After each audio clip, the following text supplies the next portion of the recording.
Hello and a warm welcome to our session, which is a cooperation project. The focus of the session is supposed to be the question of international solidarity and the international solidarity in the future. And here we can wonderfully follow up the discussion that we had in the panel this morning.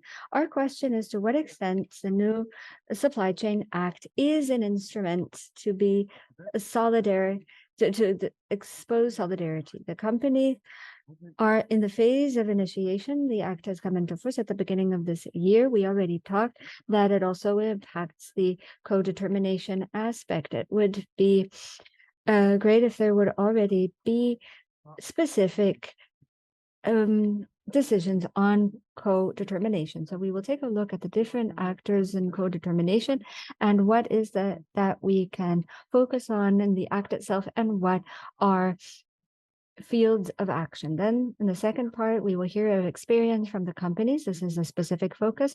And finally, of course, I am very excited, looking forward to the exchange of opinions and thoughts. The online participants are in a bit of a better situation because they can already send their questions during the session via the chats, and I will then read the questions in our Q&A, but they can also become part of the discussion. If they want to ask the question personally, then you just have to indicate that you would like to say something. And those that are attending online also have a benefit because part of the conversation today will be in English. The online participants can use the simultaneous interpretation in Zoom. For all of the others, we presented a presentation in German.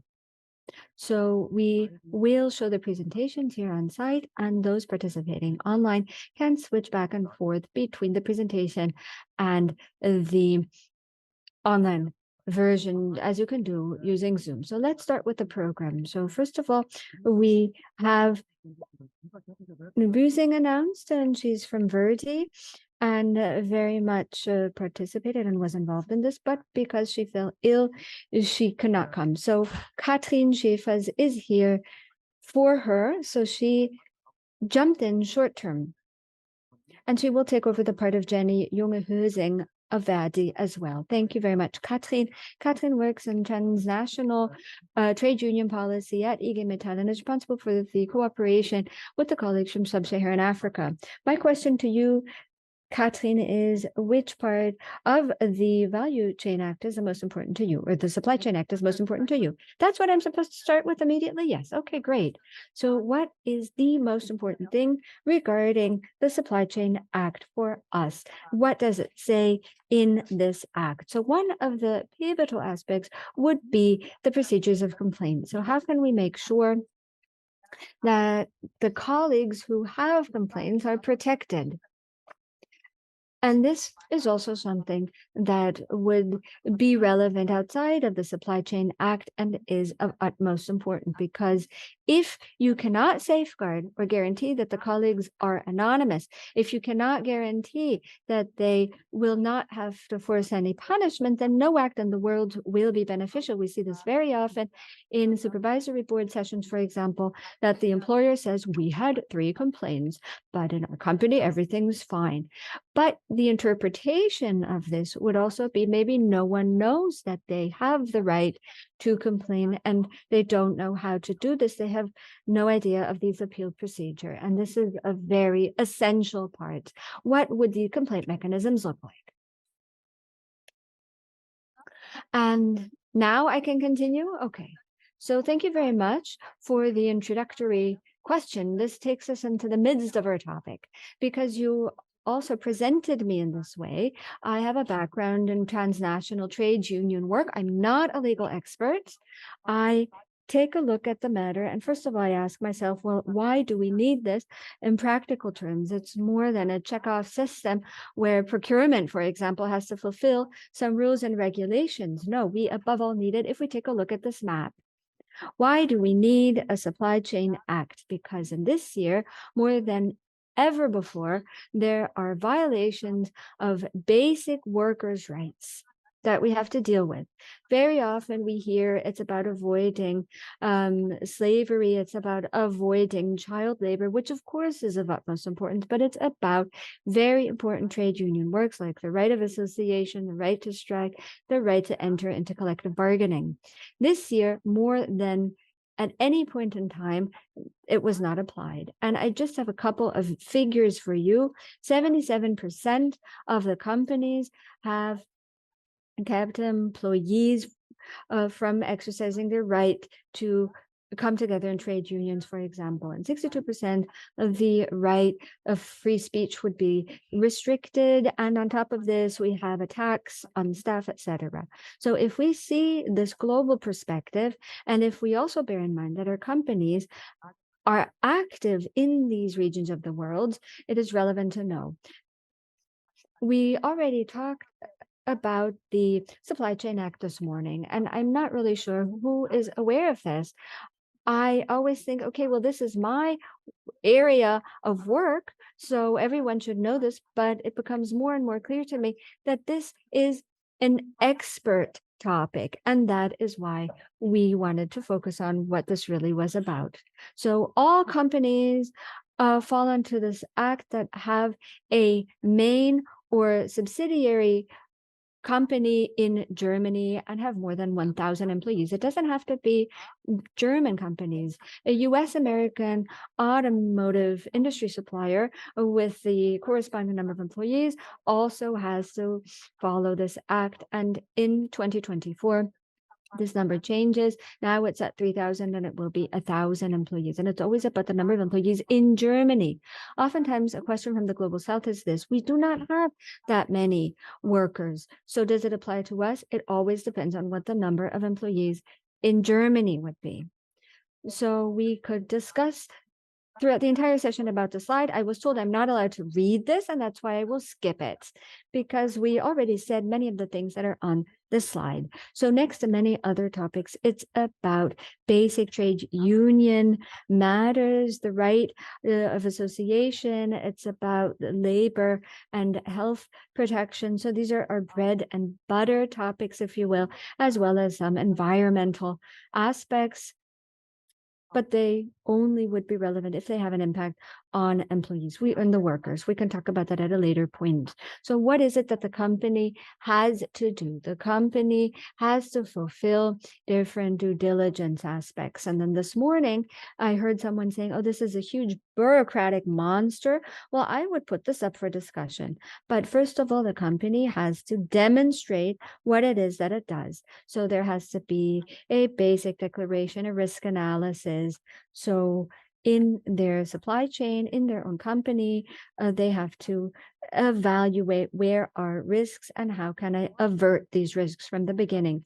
The word prevention is the important word here. We as trade unions hold the opinion that this is supposed to be used, that the act is supposed to be used in a preventative way. It's not about taking legal action in front of very many different courts, because what I showed on the first slide will maybe only improve for an individual person, but not for everyone. We want to use this as exerting pressure in a preventative way, and to tell the companies to say, please focus on these areas so as to avoid these infringements.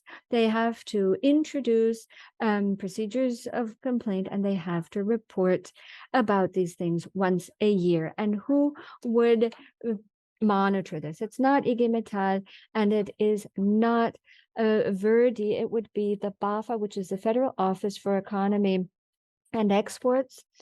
And they have the corresponding rights and can say to the companies and demand of the companies to present documentation. It still is not entirely clear how they will operate, how they will take action, because it's such a new recent act. But this Office of Economics and Export Control can impose fines and can also exclude companies from public tendering, for example, in case of an infringement. And we can talk about that at a later point in time. Then this is the trade union context. Of course, the question is, of utmost importance that there would be representation of the workers, and that's why we have different actors from the different levels, as well as going over and across the organizational boundaries, because a supply chain act cannot only be clarified for one sector, one industry. If we talk about the supply chain, we talk about different organizational areas.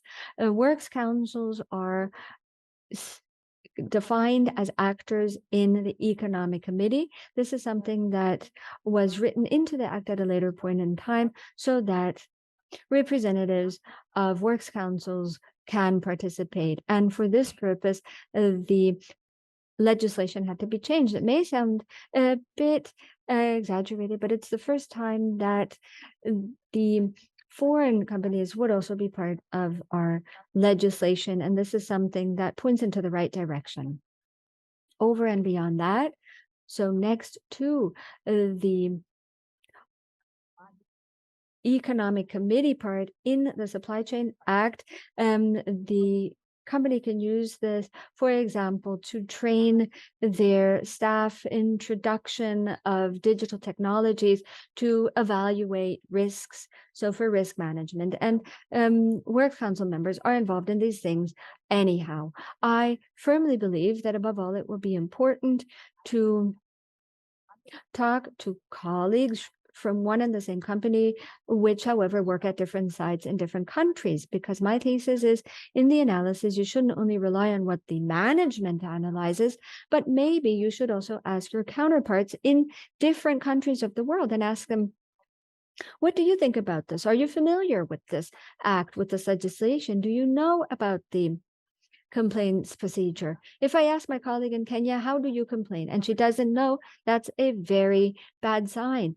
But then I can work on this topic here, but I have to know about this. So that I would like to say, I would like to send out a call. Please network above all with colleagues that work at foreign sites abroad. Thank you very much, Kathrin, that you covered both Jenny's and your own presentation. Albert Kroft is there in representation of Marco Roumen. Marco Roumen also could not be present. Albert was his predecessor as a coordinator of the global forum at the chemical company Solvay. So this would be the global representation of workers of this company, the details of which he can elaborate on, and also at an early point in time, the responsibility for supply chain was relevant. And he explains that to us in a video because he cannot be here in person, but he was so friendly and explains this in a pre-recorded video, which we will now play.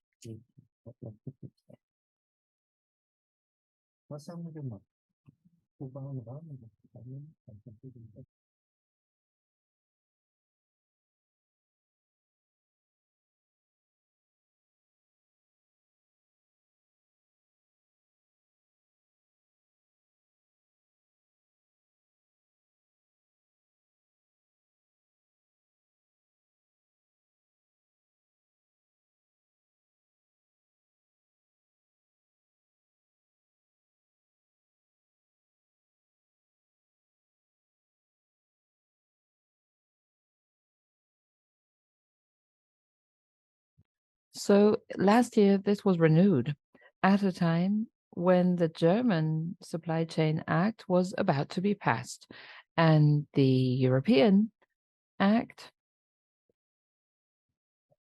was already in the pipeline.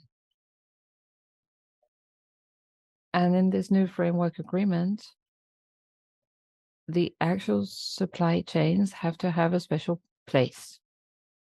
So together with Ernesto, we tried to make sure that we can improve our due diligence in the supply chain and how the employee representatives can also assume their share of the responsibility, as well as the global trade unions. Let me briefly explain how our framework agreement works. Twice a year, we have audits, and we try to check in how far the framework agreement is implemented with Solvay in the individual countries and at the individual sites, and in how far the employees can also engage in a social dialogue. There is an audit team for this. We have Mr. Gaspariol, who is represented, as well as the representatives of the General Works Council and the management. And the idea of the audits was to use these audits to also involve the suppliers of Solvay a little bit more. So we discussed with the management and we asked them, how do you currently screen your supply chains? And we were informed that they were cooperating with EcoVadis. This is a company that is making available certificates on suppliers for Solvay. So we had the following idea. In one of the last audits that we did, in the latest audits that we did in Brazil, of the 10 most important suppliers, in Brazil, we requested the EcoVadis certificates before the audit. We checked them, and then we gave the trade unions on site, the local trade unions, those certificates so that they could double check whether the certificates were in line with what they had as an impression of the companies, of the suppliers, and we got a positive feedback. The local trade unions confirmed that the expertises, the certificates were in line with what you could find locally. And this is something we would like to deepen, which means that in other countries where we will also have audits, we will try to make use of this tool and check the suppliers. And maybe as employee representatives, we would also like to audit a supplier personally. The Global Framework Agreement is implementing the Supply Chain Due Diligence Act, integrating this into the agreement. And we also found a way through global framework agreements to make a contribution to due diligence in the supply chains. I have a very brief time that was allocated to me. I would love to report more details, but you can really ask me or my successor, and we will be happy to give you further details. The Hans-Böckler Foundation has an email address. Do not hesitate to contact us. And I would like to wish you an inspiring discussion. Thank you very much.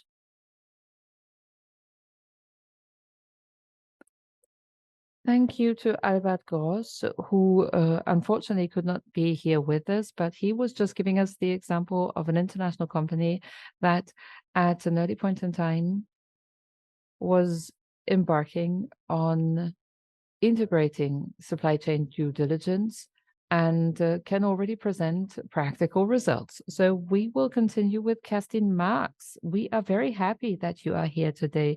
Kerstin is a member of the Supervisory Board of Deutsche Telekom and the chairwoman of the General Works Council, and is also unionized in ver.di. So we are looking forward to your input from the practical field. So first of all, I am glad to be here because I believe that everybody can really learn more when they are at an event in person, but also online is a good opportunity. The mix is good, and this is why I love to come here. So first of all, let me comment on the practical example of Deutsche Telekom so that you have an impression of the company we are talking about. The telephone, everybody's aware of, the mobile phone as well, but there are many other things happening behind this, and this is exactly the problem. And in the context of this legislation, we need to try and substantiate this. Let me just give you some details. Deutsche Telekom is active in more than 50 countries. Products, services, landline, broadband, internet-based television as a genuine own product for private customers as well as business customers, including a subsidiary in charge of IT for large customers. In the business year 2022, we had 206,000 employees worldwide. In Germany, roughly 80,000. In 1995, at the time of privatization, we had 20,000 and hardly any employees worldwide. Just to put that into context, most of our sales are generated in the United States. But this is not the topic here today. As a company, we'll work with 25,000 suppliers, and this already shows that all of this can only be done in an automated fashion. And this is why Deutsche Telekom, as well as my colleague just said this, joined this association that is carrying out these audits worldwide with like-minded people who are also interested in performing these audits. So what can we do in Germany? This brings me to the gist of my contribution. We have, or we are fortunate enough that at the level of the Group Works Council, there was a Group Works Agreement, and therefore there is a Group Committee. And I'm the chairwoman of that Group Committee, and I am able to unite the spokespersons of the individual subsidiaries of the economic committees of those subsidiaries. We offered a small session when this act was announced on the details of the act. So that was one essential element. And the other element is that because the corporate structure is a very interconnected, and only at the supervisory board level or in the subsidiary supervisory board levels, we have specific things that are reports, and in the individual grandparent companies, they don't really have the possibility to actually audit this because this is not reported, but it is kind of delegated to the subsidiary supervisory boards. So I thought it might be a good idea to have all economic committee spokespersons informed about the different systems and mechanisms on how risk management is done within the group, because this is one of the essential elements that might also have a role when it comes to fulfilling legal requirements and auditing this. And this can certainly be further developed. And we are not yet done with this, not even at the supervisory board level. But this is a major issue, and this is something that we are looking into at the moment. In the foreseeable future, we will hold a number of different workshops dedicated to precisely this topic.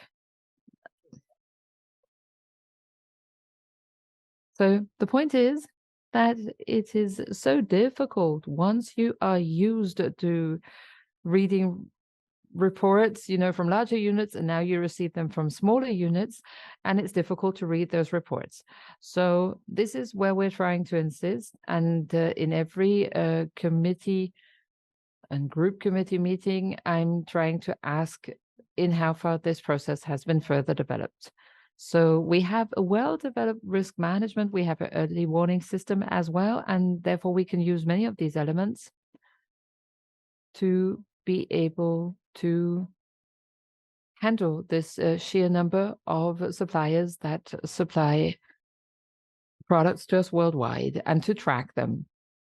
But I don't really want to see the reporting developed in the company because I think many are very good at reports.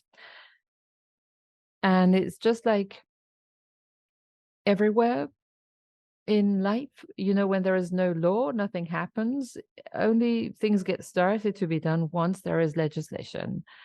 And I think we still have some way to go. I just addressed the topic of the United States.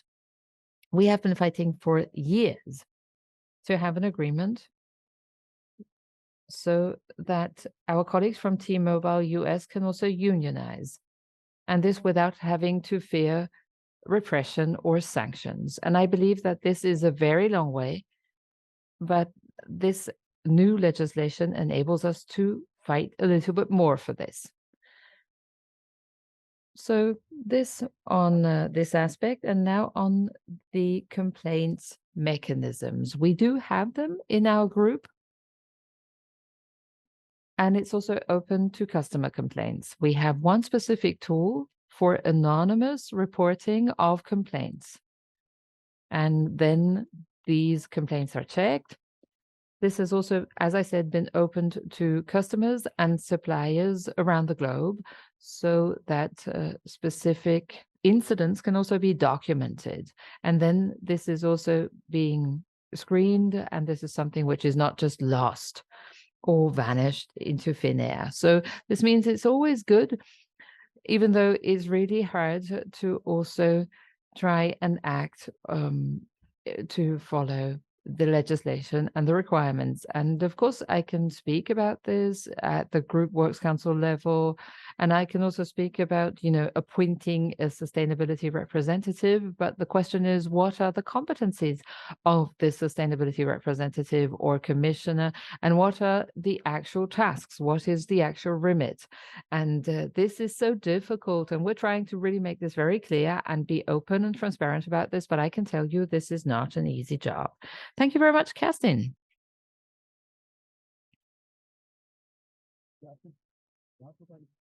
I think you made very clear the many levers that exist and, so many things you have to think of also at the board level in order to be able to translate this law into practice. And of course, first and foremost, this is an obligation which comes on the employer. So this brings us to the third input. And after that, we have envisaged a discussion. We are happy to have Rose Omamo join us. She originally planned to travel here, but as things happen, this has changed. But I think she's joined us online.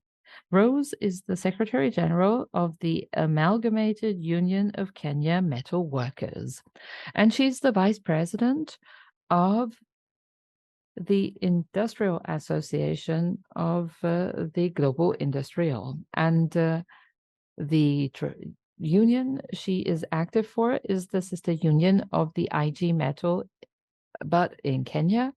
And there it is very active in the automotive sector. Rose has also declared herself ready to present her perspective on the German Supply Chain Act. Rose, the floor is yours.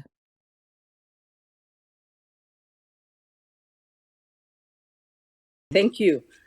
Thank you for giving me the floor, and you have given my elaborate introduction. As you have rightfully said, I'm Rose Omamo, the General Secretary of Amalgamated Union of Kenya Metal Workers. And just allow me to give my perspective on this law, because this law is very necessary. It is very important for us because we have seen some daily violations within our industries in Kenya. Hello? Yes, now it works. It works? Yes. Yes, we have seen very many violations in Kenya, and this law is really going to help us to eliminate our daily violations. For example, in Kenya, we see a lot of violations when it comes to occupational safety and health, where the workers maybe are not given personal protective equipment. We have also had a lot of violations when it comes to reporting, because we do not have a proper complaint mechanism when it comes to suppliers. We have proper complaint mechanisms when it comes to the workers at the industry, but not with the suppliers and in the supply chain. So this law is really going to help us on the same. Again, when it comes to issues of precarious work within the supply chain, we feel that this law is very important, and it is going to help a great deal. And again, we also am now struggling with how do trade unions incorporate this law into our collective bargaining agreements, because it is very important now for us to make sure that we incorporate this law into our collective bargaining agreement, and it is going to be a binding document even for us and the companies that operate within our country.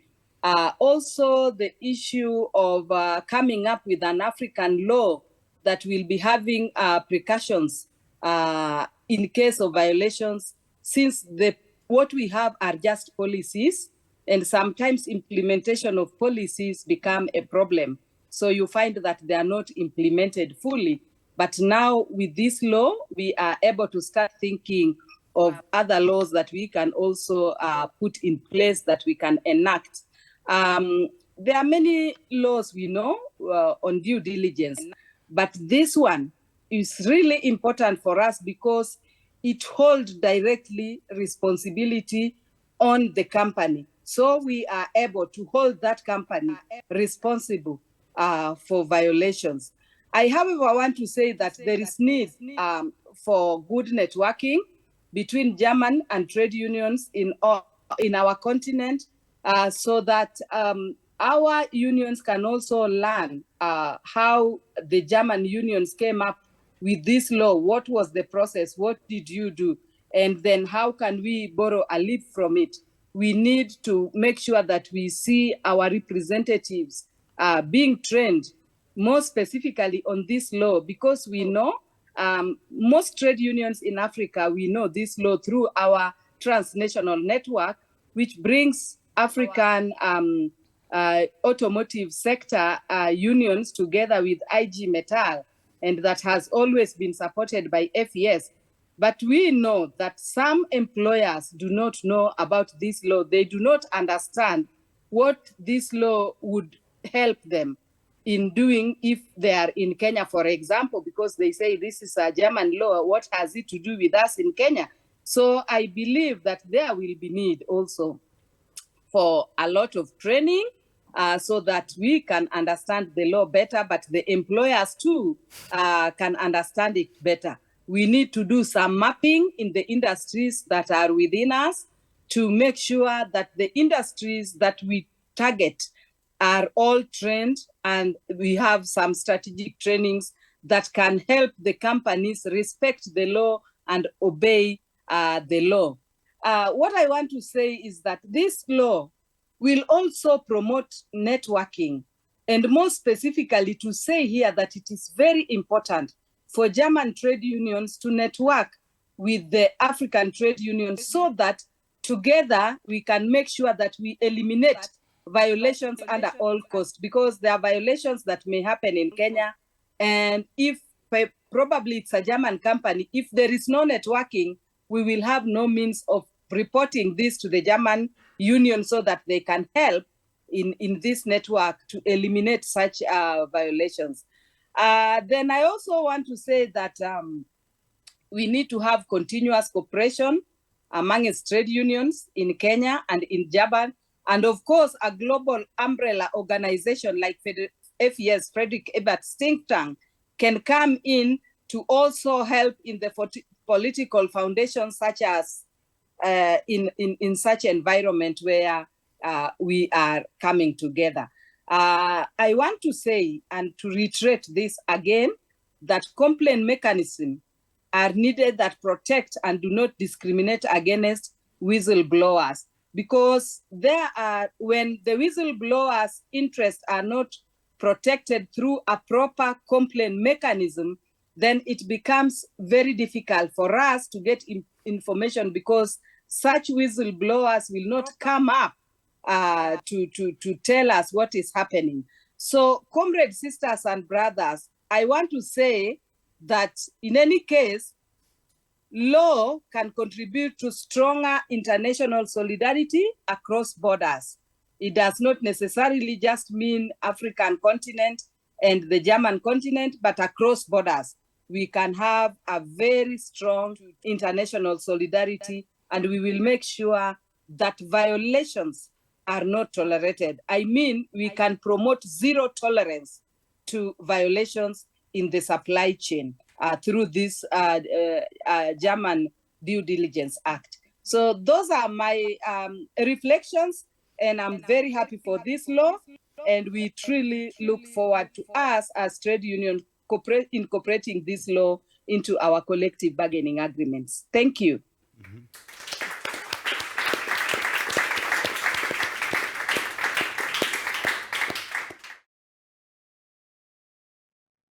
So Rose, Thank you very much. And she talked about the meaning and the consequences of a binding act, that this goes over and beyond the CSR matters, which were not binding, and that didn't really help us to make any headway in the past. Also, the importance of exchange and networks.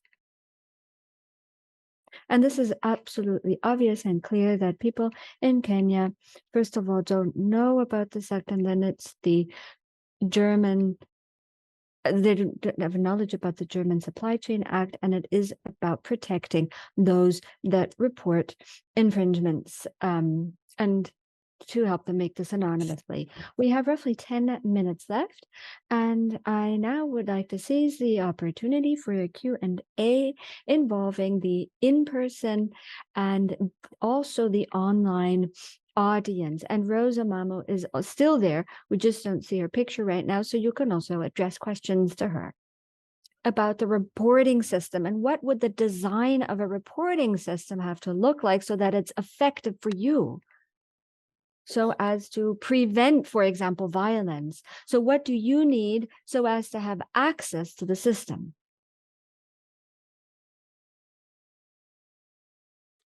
Thank you. Thank you very much for that question.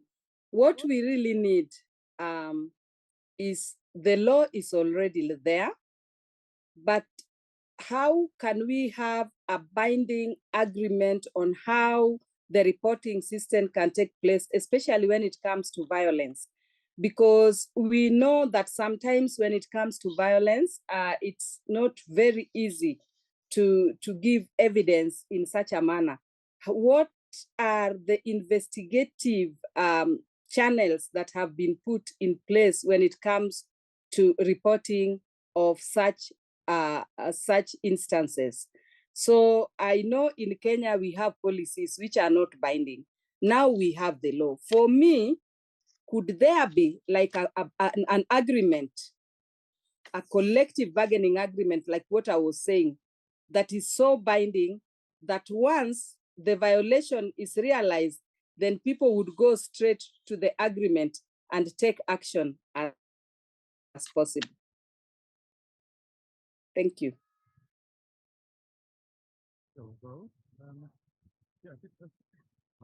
Are there any further questions? Thank you, Rose. Yes, please. I have two questions. Mirko Habert of the Friedrich Ebert Foundation, and I have two questions to colleague Marx. So what is the role of the Works Council thinking of the current complaints mechanism? And would the Works Council have the complaints presented to them? Do they then ask for statements? So what is the role of the Works Council in this context? And the second question pertains to the risk analysis. There are networks, also transnational networks. Rose Omamo talked about this, and I think Telekom also has this. So do you use your trade union contacts for conducting a risk analysis? Can you please give me the keyword for the first question? I forgot what your first question was. Well, the complaints mechanism. Oh, yes, complaints mechanism. Well, the regulation here is that everything that we find out about specific tools, but this pertains more to compliance.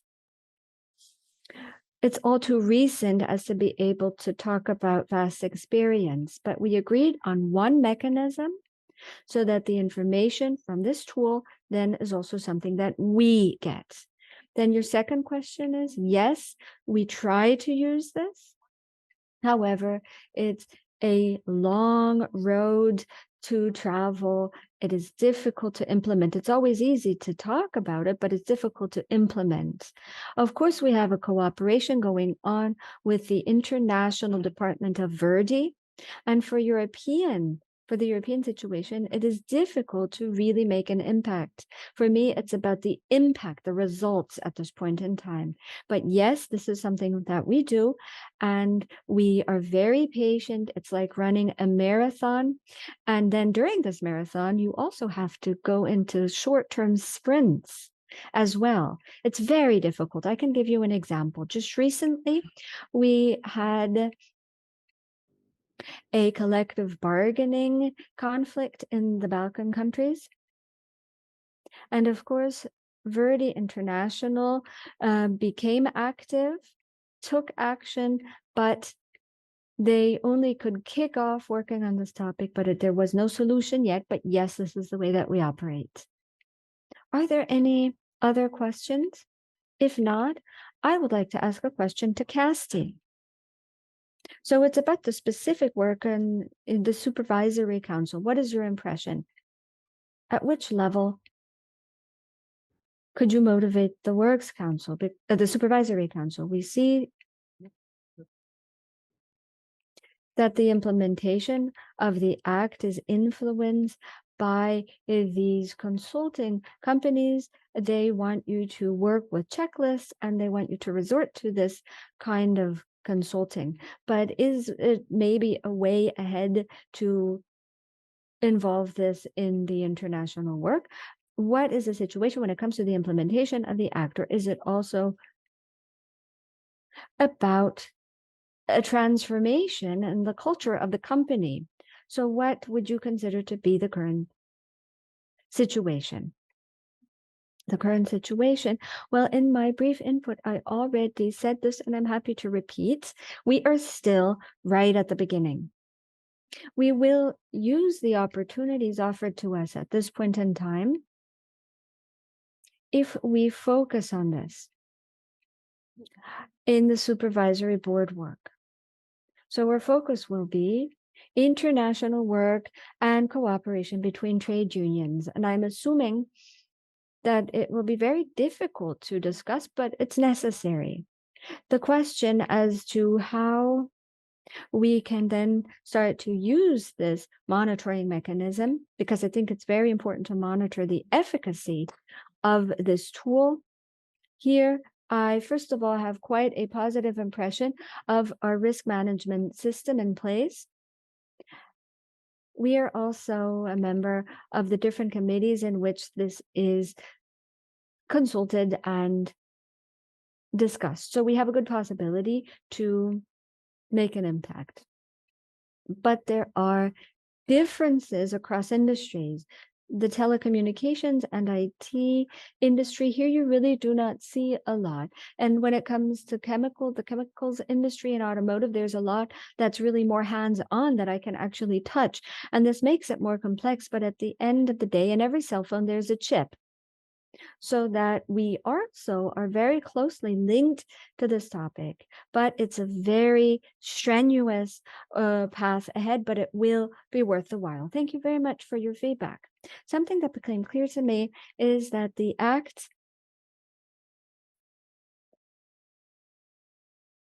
that here there are no major regulations concerning codetermination, and this makes specific work difficult because the Codetermination Acts would have to be reconciled with the Supply Chain Act. The time is over. We already hear applause from the neighboring room. So this is a very vast topic, and I'm sure we could spend hours and hours in discussing this. And we still will be here, we'll be around for some time. So on behalf of the organizers, I would like to thank you very much for your contributions. This session is supposed to be the starting point to develop a feeling for how to use this act. We all have the duty ahead to go into details. The Sinzheimer Institute plans to focus our work on the paper is already planned. We would like to revise the paper, including the specific questions that result from the act being in force. I would like to point out that there's another conference that will take place, and it's not only 45 minutes, but the entire day. This is on November 29th, so quite soon in Berlin, organized by the Foundation Arbeit und Umwelt together with the Hans-Böckler Foundation and the president of BAFA, which is the Federal Office of Economics and Export Control, will also present, and Mr. Schumann of ITUC. And Bärbel Kofler, that we also heard today, Alexander Burst will also be present. And the focus is an exchange about co-determination in this context. Thank you very much for your participation in the session, and maybe see you soon.